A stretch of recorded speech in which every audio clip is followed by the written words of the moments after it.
Um, Oh, okay. So we are recording now.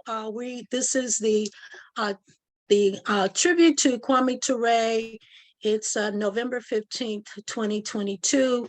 Our host is Mzuri Pambili with the All African People's Revolutionary Party, and Njiba Friawat with the All African People's Revolutionary Party, Ernesto Ayala and Vanessa Bustamante with La Raza Unida Party, and we are going to admit everyone else in, or you all can help with admitting folks in, so we can get started and I can welcome folks. We ready? yes, everyone is now joining. Yes. Welcome everyone to our tribute to Kwame Ture. And today is the day he made his transition in 1998. It's a day I won't forget, I know, as an organizer with the All African People's Revolutionary Party. And let me ask all of the other co-hosts on the panel to introduce themselves.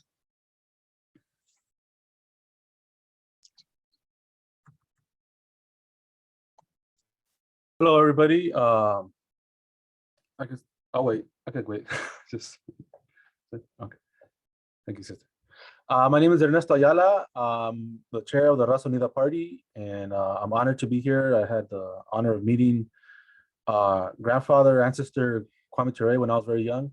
So thank you for having me on. Welcome. And since you spoke up, Vanessa, do you want to introduce yourself as a part of the La Raza Unida Party? Yes, hi everyone. My name is Vanessa Bustamante, and I'm currently the vice chair of El Partido de la Raza Unida, here based in Califaslan. And I am honored to be here to remember and honor Brother Kwame Ture. Welcome, welcome. And Jiba? Yes, greetings, comrades. My name is Sister Njiba Frehewat. I am a member of the All African People's Revolutionary Party and the All African Women's Revolutionary Union from the Ghana chapter. And I'm very happy to be here.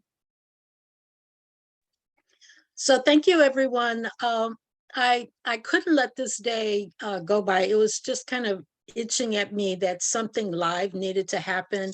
I believe in honoring people at their birth, but also his transition was important to me because for a couple reasons. One, for us, we know that the enemy can kill us and kill our leadership. And I do believe, like with our ancestor, Bob Nestor Marley, who I had done some work with, that the enemy had gotten sophisticated enough to be able to inject cancerous cells and do other types of subterfuge to kill our leadership. So I do believe Kwame, like many of our leaders, was killed by the government. So, I think just as a revolutionary to also say that these are combatants, that folks that risk their lives, and even in the struggle, even if you're not picking up a gun, that the struggle is a struggle for the life of the people, and the enemy sees us as enemy, even though we're doing just political work, organizing, encouraging people to be a part of the movement. Our enemy is really targeting, putting a target on our back. So I wanted to make sure that our folks know that Kwame was killed by the system, like so many of our revolutionaries. And it's important that we give some living examples of the revolutionary work that was done, that his life was not in vain, that he's not a meme or just, a pick or a slogan, that his life had meaning. So I wanted to just welcome everyone. Thank you for coming. not to dominate, because I want people to get a chance to talk. And I know, Njiba, you're on a different time zone, but should I go into my brief PowerPoint, or do folks have something that they want to add or contribute to this discussion? I think the PowerPoint would be good. Oh, and then Okay. Yeah, I think so too. I also agree. Okay, so let me share my screen.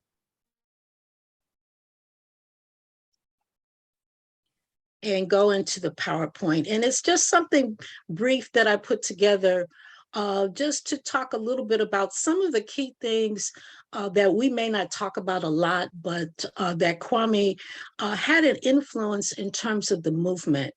And a lot of the work that he did, he took from Kwame Nkrumah and the other revolutionaries that were a part of the Pan-Africanist movement. And he expanded that strategy in helping to build the Pan-African movement and the All-African People's Revolutionary Party. So, some of the things just to highlight is Kwame's life really personifies the role of African youth that are committed to the struggle. He was just a regular, youth from Trinidad, and studied and came to the U.S. with his family, and began to challenge some of the ideas within the system and began to be a part of the movement. So when we think about these icons that we call it in the movement, we should realize that everyone has the potential to be a revolutionary, to make an impact. And Kwame was, he was a youth in the movement that had an impact because of the work that he did. And, he was a part of a number of organizations before he joined the Student Nonviolent Coordinating Committee, which changed their name to the Student National Coordinating Committee. But he was also a member of the Black Panthers, and his work was a part of the Pan-African movement that became foundational in terms of revolutionary examples that they set. And the Pan-African movement had a great impact on the culture. So, I'll just talk a little bit about that later, but it also had an impact on the strategy in the movement. So some of the big, influential things that happened is at the tail end of the 60s, during the anti-war movement, and folks were moving to the call for Black Power. Malcolm makes his trip to Ghana and meets Nkrumah, and Kwame and some students go to Guinea and get a chance to meet Nkrumah. Folks in the Black Power movement are traveling and getting a chance to meet, revolutionaries in Vietnam and Cuba, and Kwame also had gone to Vietnam as well. And so these trips influenced and broadened and expanded the revolutionary concept from Black Power to really begin to see Pan-Africanism, that our struggle was global. And so it began to expand in that way. Some of the impacts that Kwame had in organizing, because in this trip, and as he began to settle and engage with President Sekou Ture and President Nkrumah, he was asked to help organize, to look at the draft of the Handbook of Revolutionary Warfare, and to perhaps take this concept that, the revolution really is in Africa. And as African people, what we want to do is to help unite and galvanize our people around the unity and liberation of Africa and African people. towards a socialist path. And so as he and others began building the All-African People's Revolutionary Party, some of their strategies were to go back to the Black Power movement and the civil rights organizations and recruit from those sources, looking at the youth on college campuses, the activists in the community, to really help build not only the Pan-African movement, but the All-African People's Revolutionary Party. And he had been a part, as I said, of the Black Panther Party, and was a part of the movement, but there was disagreement in terms of strategy. But despite that, the movement began to move towards Africa. It was only natural. And so you had a number of groups, but, in addition to Malcolm's Organization of Afro-American Unity, you had the Black Panther Party, the Republic of New Africa, Black Liberation Army, African Nationalist Pioneer Movement, African Liberation Support Committee, the APRP, New Jew Movement. There was just a number of movements that were building and strengthening, and organizations that were moving the dial from Black power to Pan-Africanism, and on the African continent, African nationalism, to the liberation of those nation states. Within that was also a movement to create our own Black studies departments in universities in the States and throughout, where African people, because our movement began to spread no matter where it was, building African student unions, and just all a part of the Black power movement began to really expand campus activism. And again, with that became, an expansion and a cultural shift in terms of our hair, our dress, our identity, our politics. All of that really began to influence this Pan-African movement.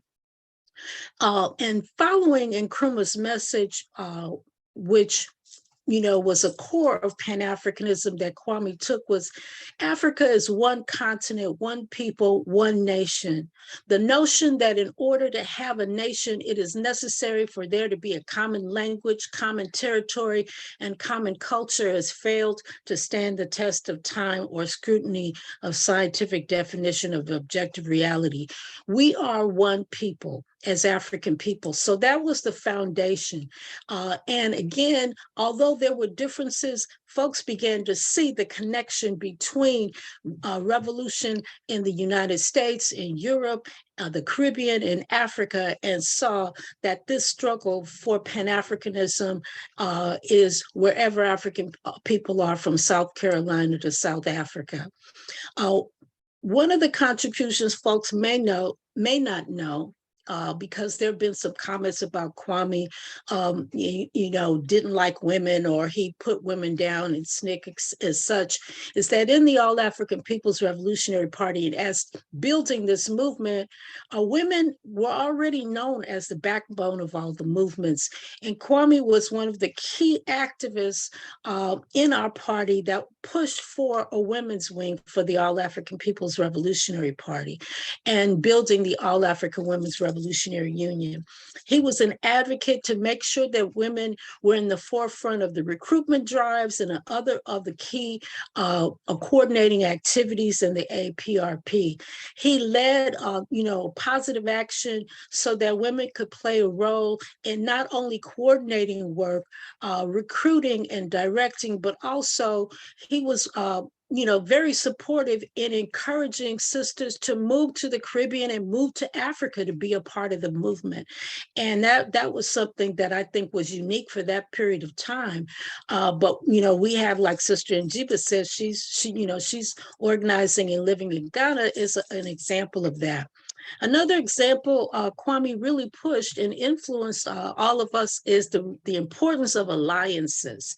And like we have our comrades from La Raza Unida Party here, our relationship with Cuba, with Nicaragua, with Vietnam, with Venezuela, everywhere our revolutionaries are fighting for socialism, we are working closely with them in building this revolutionary alliance relationship. And we continue to do that because that's really critical in organizing.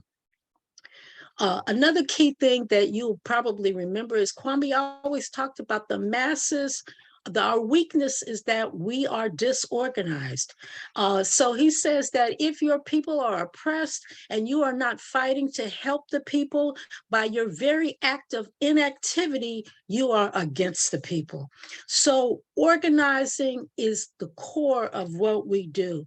And the masses around the world suffer that same plight. We are disorganized. And so we have got to make sure that we continue this legacy by pushing organization and pushing revolutionary organization.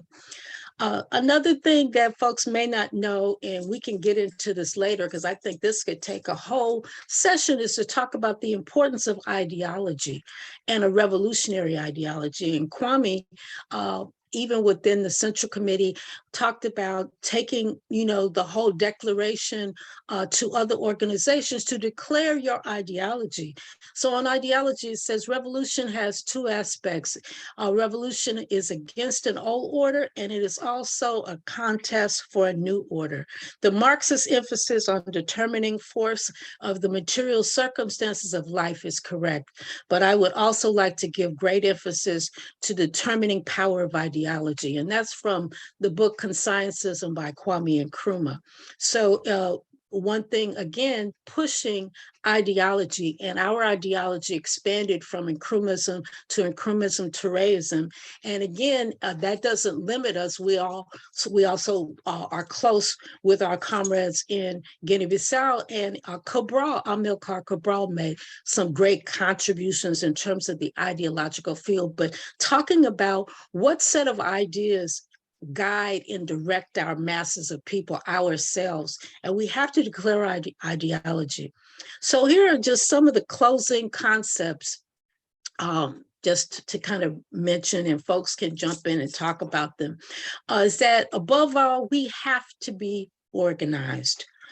He also pushed the importance of the African personality, again, coming from Kwame Nkrumah, that we need a revolutionary African personality. A lot of times we follow people and their personalities in public arena, but they're not revolutionary. And so why are we following them? Our focus should be on revolutionary personality, revolutionary action, because we are in a war.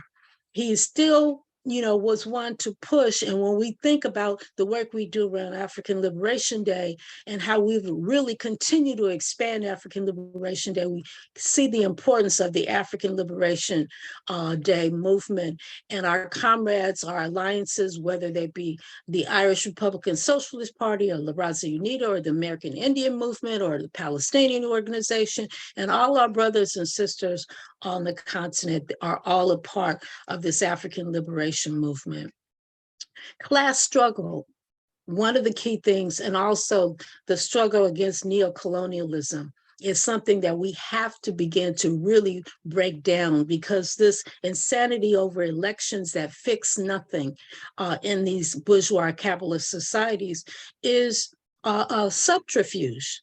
And it's to put the wool over our eyes. And so we really need to begin to expand on that. But Kwame really pushed the notion of class struggle, again, taking from Kwame Nkrumah. Zionism, this whole discussion around Jews, we need to talk about the anti-Zionist movement, really building the anti-Zionist movement. And that was, again, something that Kwame really contributed. And he was one of few that talked about the illegality of Zionism and the importance of really liberating Palestine. If we felt that apartheid was bad in South Africa, it was made worse by the same creators of the apartheid system in South Africa that helped build the Zionist state. And so we have to talk about Zionism, and that we must, again, be guided by a revolutionary ideology. So that is just closing, that we continue to build the All-African People's Revolutionary Party and the All-African Women's Revolutionary Union. So I thank you for that. And Ernesto, Vanessa, and Jiba. We're here. Hello. S- What are some of the highlights that you see in terms of Kwame's influence? And you talked, Ernesto, about being able to see him as a youth in some of his presentations live, and what impact it had. Yeah, I mean, I was 12, maybe 11 years old. When I saw him, it was at Long Beach. And I would say he was probably like the most powerful speaker I've ever seen in person. You know, and I've seen some pretty good speakers in my life, you know, including my father, other people from the Chicano movement, other people from, I know, African liberation movement, you know, but seeing Kwame speak, it was like you left that building and your head was on fire, you know. And like everyone there, like if he what he was saying was he was throwing a Molotov at everyone's mind so that people could, you know, think about, you know, what reality we're living as you know, Africans, and us as indigenous people, as Chicanos, you know. And you know, a lot of the stuff that you're saying here, you know, is the reason why it was so impacting, because Kwame always insisted on organization. We're not going to get anywhere if we're not organized. We're not going to get anywhere. We're not going to be able to build an organization if we don't have an ideology to follow, you know. And I think, you know, looking back on that, and then, you know, fortunately there's a lot of his speeches on YouTube and online, and looking on those, without you that gets reinforced, you know, the need to be organized, the importance of organization, you know, the importance of having this ideology that you know, without ideology, we don't know what we're doing. We'll just become an activist club or something, you know, and that's not what we're trying to do. You know, we're fighting for the land, you know, and I think that's something that Kwame as well also emphasized, you know, that we're fighting for power, you know, and the land is power. That's what we're fighting for. We're not fighting for reforms. We're not fighting to just, you know, have someone that looks like us or speaks like us, you know, under this neo-colonial empire, you know, so that they can make us think that there is progress. We're fighting to take it all. We're fighting to take everything because it's ours. You know, it was stolen from us. You know, and African people were stolen from their homeland and brought over here, and Africa has been stolen from Africans as well. You know, so we are fighting for those things. You know, and we make no qualms about it, and that's really important. You know, because I think nowadays a lot of that is lost. You know, and you know, the enemy, the empire, has learned from all these lessons. You know, they've learned that we throw in some people that look like them, that look like the colonized, that look like the people we subjugate. We'll fool them, at least for a bit, but we'll fool them, and we'll, you know, keep this empire going a few more years. You know, so they know this. You know, and I think being here in Los Angeles, in the Los Angeles area, I think this could be, you know, key for a lot of people to understand, you know, because we've seen some of the stuff going on, you know, with these buffoons in office in the city council, and some of them indigenous people, you know, that have said some very horrible things about Africans and about indigenous people, about themselves. You know, it's like if they never looked in the mirror and saw their own features, you know, or knew their own families or where they came from, you know. And I think, you know, I think you even said it right now, Tia, you know, auntie, is, you know, how a lot of people, you know, they follow these people, you know, and you know, then they feel let down, and it's like, you know, what do you expect from these people? You know, these people that, you know, these Democrats, they're Democrats. What do you expect? They're not revolutionaries. Why are we following these people? They're not revolutionaries. They're not actually there to offer an alternative or to solve the problems that affect our people, which are due to colonialism, due to capitalism, due to the fact that we don't have power over our lives as a people. You know, so what do we expect from these people? We shouldn't expect anything else, you know, from that. You know, it's like Obama. What did we expect from Obama? You know, he's serving the same people. You know, he was more coherent in his language than the guy before him and the guy after him. You know, but he's still serving the same people. He's still serving white world supremacy, imperialism. capitalism and how to keep it alive and intact here at home. So we shouldn't expect anything else from these people. That's why it's important to be involved and follow figures like Kwame Ture and other revolutionary figures, and read about them and learn from them and get involved in the organizations that they were involved. The All African People's Revolutionary Party or the All African Women's Revolutionary Union. If you're a woman, or organizations like La Raza Unida or the American Indian Movement and other organizations for indigenous people. I think that's key. That always struck me as something powerful, because it tells you, like, it cuts through all the senseless jive that the media, the capitalist media, will put in front of us to confuse us, and the schools, and whichever way they could confuse us. It cuts through all that and it says, look, this is the path that works. This is the path that is telling you the truth. This is a scientific analysis of reality. So that that's on my behalf. That really impacted me. So. And how has it helped you build La Raza Unida party? Well, I mean, I think it's helped build because it's, there's a lot of things, I may not be African, but there's a lot of things, obviously, that's colonized people, and it hits home again, the need for a national identity, the need to understand that we're indigenous people, that these borders that the colonizer put, we didn't put those borders. We didn't put the border separating us from Canada, and we didn't put the borders that separate us from what today is Mexico. As a matter of fact, the Chicano people come from that conflict, the U.S. invasion of Mexico, and the dividing of what is supposed to be a Mexicano and what is supposed to be a tribal person, First Nations person, which were the same people. But it emphasized that. It emphasized that unity, that obviously we're going to fight for our immediate struggle as Chicanos, but we're a part of this overall continent-wide struggle of indigenous people against the U.S. empire in particular, colonialism in general and capitalism in general.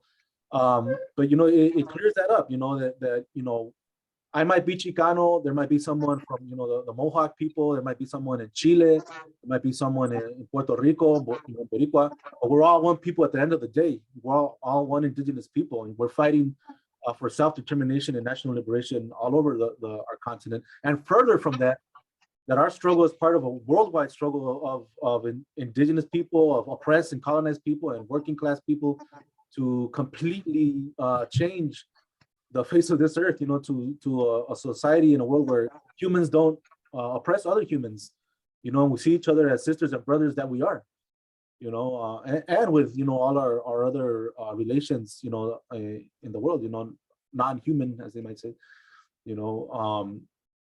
but yeah, I mean, it cleared that up and it emphasized it, and to me as a young person, it really did that for me, and I think it helps us in understanding this relationship that we have as Africans and indigenous people, that we have the same enemy, and we have a history in common of resistance to this enemy, when Africans were brought here as slaves, I think that's also something to emphasize, that sometimes people say, oh, when slaves were here, or when people were, slaves. Well, those are African people. Those are human beings that were forced into slavery.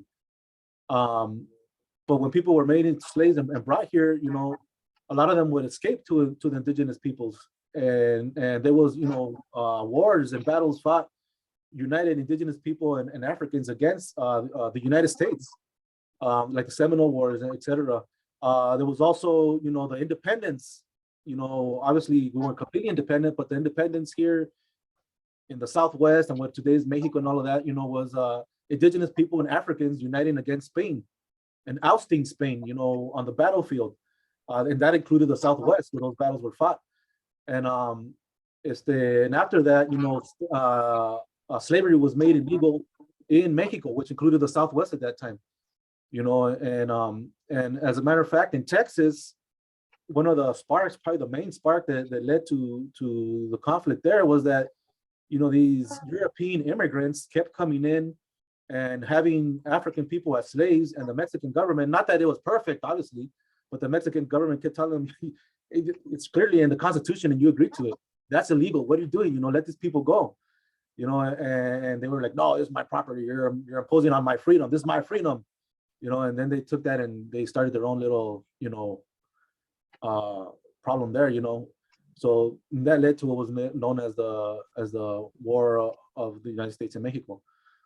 But it was that unity that we had. There was actually African people that would escape the southeast, and come to the southwest or to Mexico because they were freer here or down in Mexico as compared to being an actual slave. Over in what was the United States then. So we had when the Chicano power period and the Black power period. When the height of that, we were united. There was a lot of unity. There was in the Los Angeles Rebellion, you would see it written on the walls. Africans, Blacks, and Mexicans united together forever tonight. And the city was on fire. You could see Africans and indigenous people that were out there, fighting. Even in these last rebellions, with the George Floyd protests and uprisings, you would see the front lines, and there was all African and Chicano youth, fighting the police. So we have this historic bond that they're constantly trying to put us against each other. Right. But we have more in common, and we fought historically as one, against the same enemy. So Excellent. Yes, thank you. Sister Njiba, since you're further away, give us some of your thoughts on Kwame's contributions and how it's impacted your continued work. Thank you, Sister Comrade Mzuri. And thank you, Comrade Ernesto, for that very moving tribute to Kwame Ture and really Kwame Ture's organization, the All African People's Revolutionary Party. So for me, I guess part of my introduction to Kwame Ture really is through my current comrades in the All African People's Revolutionary Party. And I first met Kwame Ture, or I first saw Kwame Ture speak when I was an undergrad student, and he was brought on campus at San Jose State University in San Jose by the All African People's Revolutionary Party, right? And I subsequently joined the All African People's Revolutionary Party. Unfortunately, I joined the AAPRP about a year towards the last year of his life, because, we know what happened in 1998. But for me, I think the most influential thing about Kwame Ture and his contributions to the Pan-African movement are really along three areas. One, I think, is his understanding of class, race, and gender and how they intersected, right? And his sort of deep thinking and critical analysis of how class interacts inside the Pan-African movement, as well as in the larger African world. I also think that, and one of the things that I always am thinking about how U.S. imperialism impacts African people on the ground. And so so I live permanently in Ghana. And so for those of us who maybe are not familiar, many of our stoves are powered by gas, but it's either in a canister, or some people use coal, right, in order to cook their food and do whatever they need to do, boil water, etc. And so I personally have a stove that's powered by a canister, a gas canister. Many of our indigenous comrades from Central and South America will be very familiar with what I'm speaking about. And I remember there was a video where Kwame Ture was talking about, everything that we make or everything that we use, on the continent, is either imported, or, we don't have the level of technology we need in order to manufacture, quality goods, which would then help develop us, right? And so he was talking about matches. And so he was saying, in Guinea, if we make matches in Guinea, it may take us 3 or 4 times to light a match. because, you know, of the quality of the match, right? And so every time I light my stove in Ghana, you know, I think about Kwame Ture. And every time I'm trying to light my match and the match is not lighting well, right? I think about Kwame Ture. I think about How Europe Underdeveloped Africa by Walter Rodney, right? And I think about this connection between, you know, Kwame Ture's insistence of saying sorry, insistence of talking about, you know, both one, the agency of the African continent, but then also about the fact that the African continent finds itself where it is because of the development of Europe, right? So for me, I think that's one real critical point. It's his class analysis and his really deep thought about our ideology, Nkrumahism, Toureism, but then also about his practical understanding and his very down home, mass-based approach to living. So I had never been to his compound in Guinea, but I've seen pictures of his compound, and he lives in a compound, right? And in many places, he lived in a compound, and in many places, you know, it's one room, a major room, a hall, and you have a little porch outside, right? And so his level of humility, for me, I think, is something that will always stick with me. I've heard comrades who moved him around for the when he was doing speaking tours, and like one comrade said his watch wasn't working for like a year, but he was okay because that watch was, you know, he was good with having one watch that didn't work because it wasn't necessarily you know, taking away from the masses. So that's one thing that I thought was particularly interesting. So really his idiot, sorry, I'm having issues with my automatic light. So that's one, like his understanding of class, his understanding of Africa where it is, but then also his humility. So that I think is one thing. And then I think the second thing is that Africa being home. Kwame Ture made a critical decision to move back home, to move to Guinea, to work with Kwame Ture, to work with Kwame Nkrumah, to work with Sekou Touré.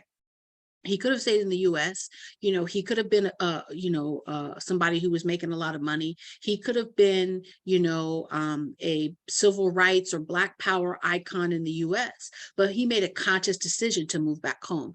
And everywhere he went, he said, Africa's home, right? So he really transformed the view and the way that folks in the Pan-African movement connected with and understood Africa. And so that also for me is really significant because my journey also, you know, kind of follows that trajectory as well.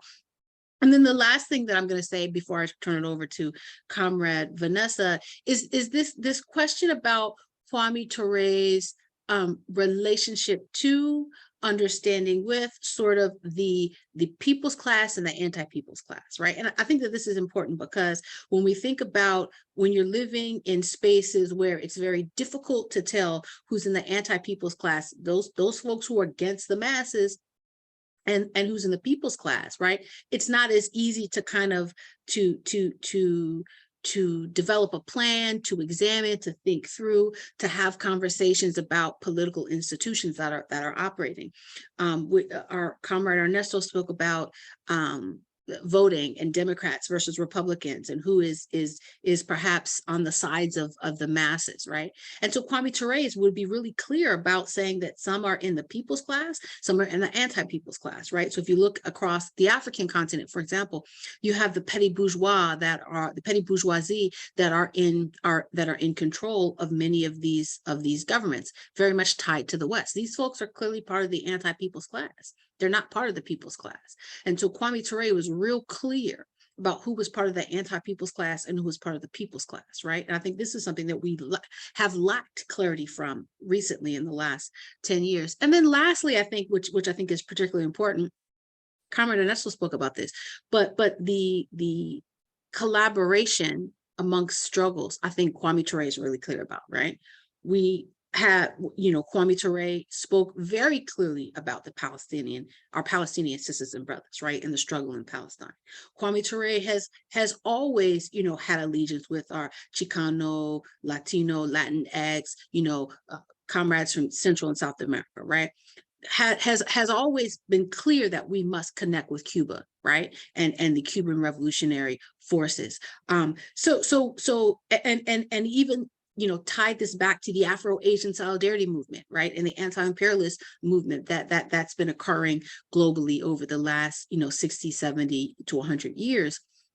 And so what Kwame Ture has done is really cemented the notion that as African people, we're not going to be able to win this war. Like, the war has to be fought globally, it has to be fought in a unified way, and it has to be fought across space and time amongst all peoples who are being impacted by imperialism. And then lastly, this is my last thing, Kwame Ture looked to the future. Kwame Ture was clear, and he said it many times, that that Pan-Africanism is not a result of colonialism or slavery, that Pan-Africanism is that the unity of people is a natural progression, and Africa was on the road to unity before the quite unfortunate disruption of the transatlantic slave trade and colonialism, and now neocolonialism. Thank you so much, comrades, for allowing me to share my thoughts about our comrade, our thought leader, Kwame Ture. Excellent points. And what's interesting is that as I look at some of the footage from COP27, which the main media news isn't even talking about because it's in Africa, probably.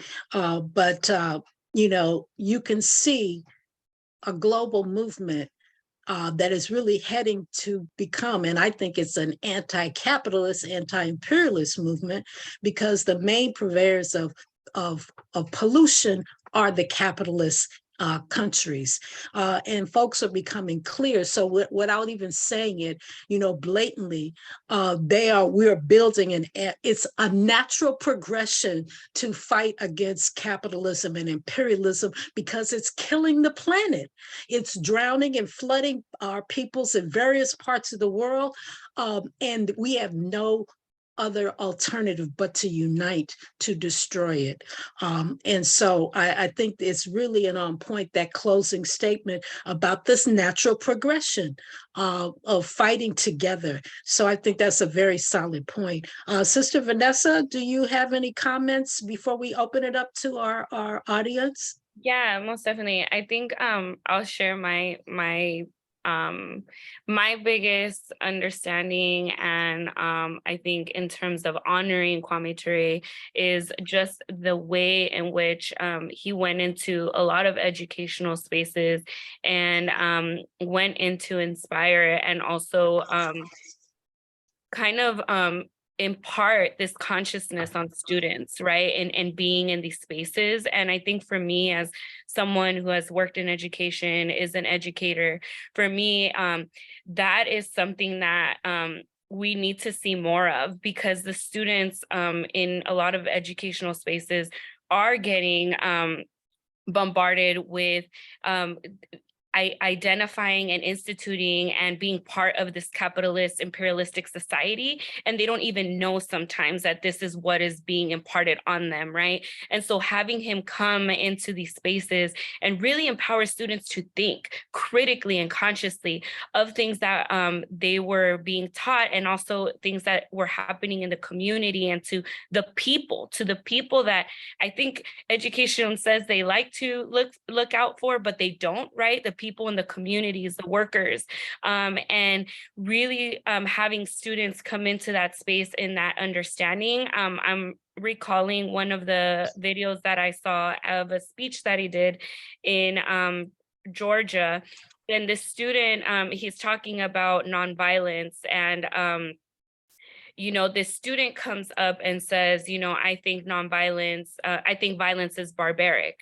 And he basically has the student question, in the sense of, if the only way that you could fully liberate your people and the people that are being targeted is to come out with grenades, would you do it?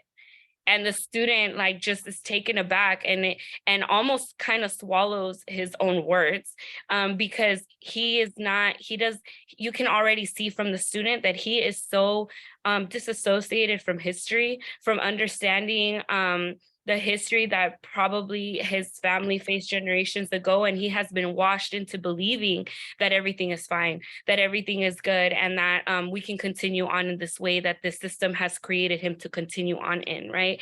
And so just even that ability to sit in a space and to really enlighten people that think they know how things are and think that we can continue being this way, and to have them for a moment, just a moment, really think critically and consciously of the circumstances in which we're living and the people that are that have cultivated this land and have really moved society forward, right? And how they're continuously being mistreated and how they're continuously just being ripped off, and their families are continuing to just be put aside, right? And so really being able to think critically and consciously of all of these things that we see and put them in connection with history is so important. And that's why, knowledge is so important. And I believe, even honoring Kwame Ture and a lot of other African revolutionaries is so important, because if we don't honor them, if we don't continue this education of what they have established, then the students are going to continue to be being pushed as far away from it as possible. And so that's why organizations like ours are so important, to continue sharing and honoring and educating on the work that has been done and the way in which it needs to continue to be done, so that we can actually see liberation maybe in the future, right? And so I think, bringing it back to our organizations and being able to continue this legacy and continue this work and honoring the legacy of Kwame Ture and others that are part of the, African Revolutionary People's Party and La Raza Unida Party, and all of our antepasados, our ancestors that have fought and imparted so much knowledge on us that we can continue moving forward, I think is really important as, we continue the work that we do. I say. So let's open it up to our audience. Any questions or observations briefly to share with us on Kwame Ture? Your thoughts about things said, questions? Uhuru. Uhuru. My name is Uhuru. And I've been working with the African People's Socialist Party. Yes. And you well know that the party was assaulted by the FBI on July the 29th on a Friday morning Right. at 5 a.m. And I know everybody's aware. Yes. Right now, and this is in the likening to Kwame Ture or Fred Hampton or others who have passed on, Chairman Omali Yeshitela. Nothing's changed. No. Nothing's changed. As a matter of fact, just today, NATO, United States is now converging on Iran with regards to going in to help rid itself of their government,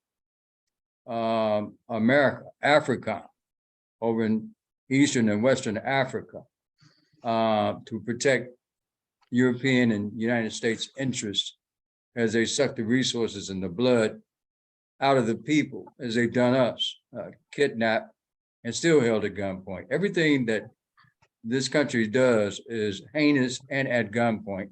I've listened to everyone this evening, and we all are akin.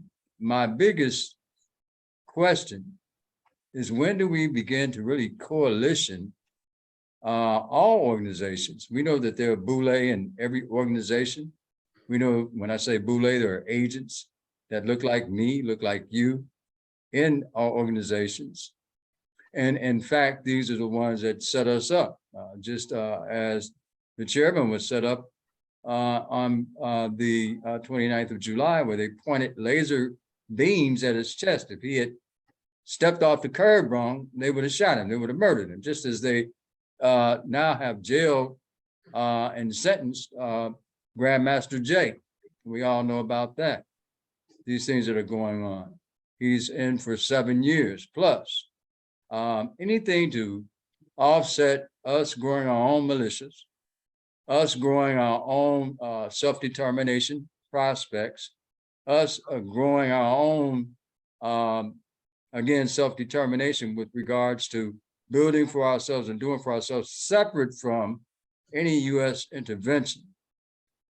So what was your question, brother? I had a point. Oh, I thought you had asked a question. My Go point ahead. My point is, when do we get to the determined fact that we're going to have to become, revolutions are not something that you just talk about. Revolutions are really bloody and hostile. African internationalism, global internationalism, socialism is a reality for us all. Now, I guess I'll pose a question. What are your thoughts on true revolution? Where do you think we need to go from right here? We know that revolutionaries, if you look at the size of the country and the brainwashing that's going on, are a small faction. What are your thoughts, Uhuru? Uhuru, Sante Sana. Oh, one of the things that we continue to point to is that we are disorganized. We need mass organization. We need to focus on raising the consciousness, because the first battle is in the mind.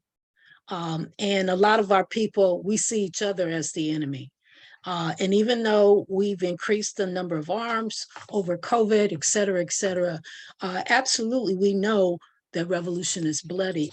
The first revolution, however, must be increasing the consciousness and the organization of the masses, because this is in the hands of the masses. The masses will determine, they are the makers of history. So our focus is on collectively organizing with our comrades and alliances, building a broad mass movement, and raising the consciousness and organization of our people so that we are ready to go into battle. But we're getting there. That's happening. But we must be organized. We must raise the consciousness of our people, and we must get people into these organizations, because a lot of the different activities, at least in the areas that we are in, are just very small turnouts in comparison to the masses that go out for concerts and other kinds of waste of time, football games and all of this stuff. And they don't come out for movements and demonstrations and that. So we need to raise the consciousness of our people. Sister Vanessa or Ernesto or Njiba, you want to comment on that? Yeah, I mean, I think just like you said, organization, organize, like Kwame would always say. I mean, that's the main thing. We are, as indigenous people, African people, we are so disorganized. I mean, that's why they're able to, and on purpose, obviously, but that's why the colonizer, the capitalist imperialists are able to, penetrate into our communities so much and put all this, junk into our minds, making us identify with them. Oh, we're their elections are coming, the elections are coming up. Now it's gonna work this time around. After generation and generation, now it's gonna work. It's gonna work this time, or just believing them. We have to invade this country. We're going to war. We're not going. They're making us fight their wars. We're not. That's not our wars. No one in Iran, no one in Iraq, no one in Afghanistan, no one in Somalia, no one in Nicaragua, Cuba, or Venezuela is the enemy of any indigenous or African person. Here inside the Valley of the Beast, the United States is our enemy. Just like that's their enemy over there. So we have a need, a fundamental need to be organized. Because that's how we build power, and we'll be able to build institutions that in turn reflect our interest as people, even if, media and stuff like that, but yeah, we need to always constantly be struggling to organize on all fronts, organize all sectors of our peoples, from the young to the elderly, to women and men, students, queer, non-binary people, just organize all our people for independence and self-determination. And to do that, we need to liberate their minds and impart knowledge and history, because that is what a lot of educational systems will try to do, is make sure that you're separated from history, separated from conscious thought, so that they can infiltrate and teach you how to think. And so we need to also do that as part of our organizations, is continue to liberate young minds and, even elder minds as well, that have already been, I guess you could say, taken by the systems. And I did want to say that we do have two compañeras who have their hands up, Yesenia Moya and Doctora Corral. Hi, y'all. Yeah, go ahead. Okay. Hi, y'all. This is Yesenia. Saw this on Doctora Bustamante's Instagram. I was like, let me click on this link real quick. I'm really excited to be here. I'm a local community organizer here in Nevada, and I'm the only non-Black person that works in my organization. And Mass Liberation Project Nevada centers Black liberation and is completely led by Black folks that have been formerly incarcerated and impacted by the justice system. And this conversation for me really like brings home as to like the reason why I show up every day. And I'm in the shit every day, right? Like out doing court support, helping our people get bailed out, consistently waiting for my friends to, to get out of jail, hitting up the homies that are inside, hitting up with my friends that are, going through trauma and really thinking about what's going on. And it's so hard to sit in spaces where we're talking about education and the need is so great on the ground for just basic resources, right? For me, myself, 2 weeks ago, I had to pay for my light bill, like it got turned off, and I'm an organizer. So like the reason I organized was because I found liberation through that. I found community, I found safety in organizing. I found common ground and values with other people that weren't necessarily in the same boat as I was. I find it really difficult here in Nevada in particular because organizing is so brand new and people work in silos.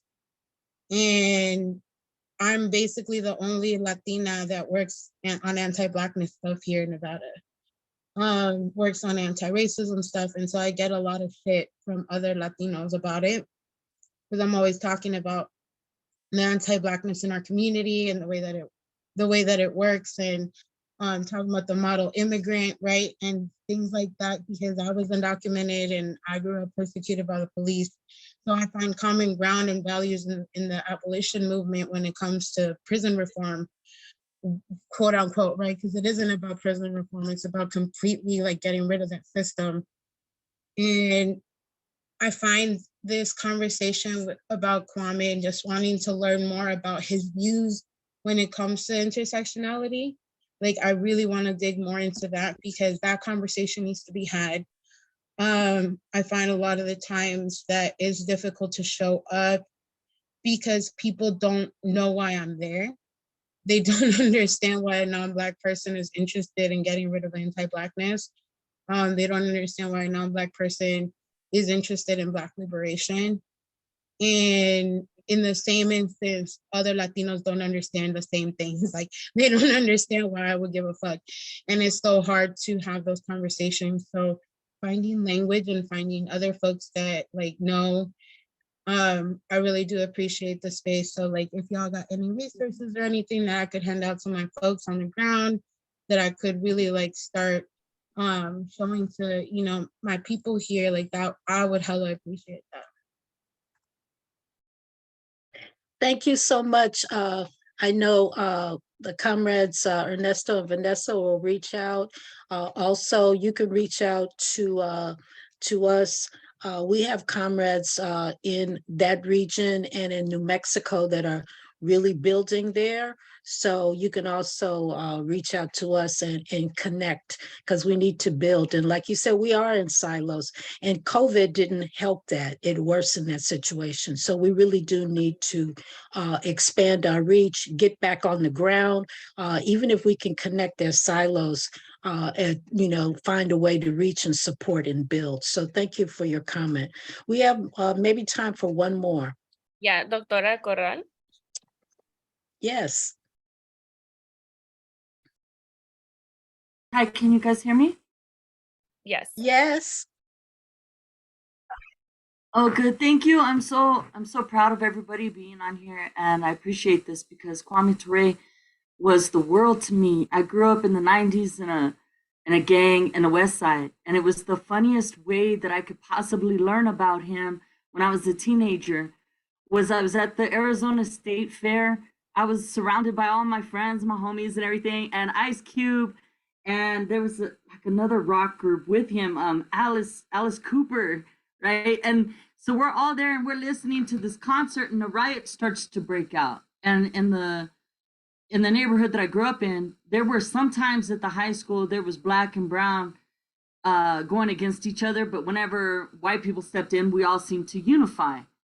And it was the beginning of my consciousness was when Ice Cube was up on the stage and the cops were surrounding people, and all of us were starting to wonder if we should take off.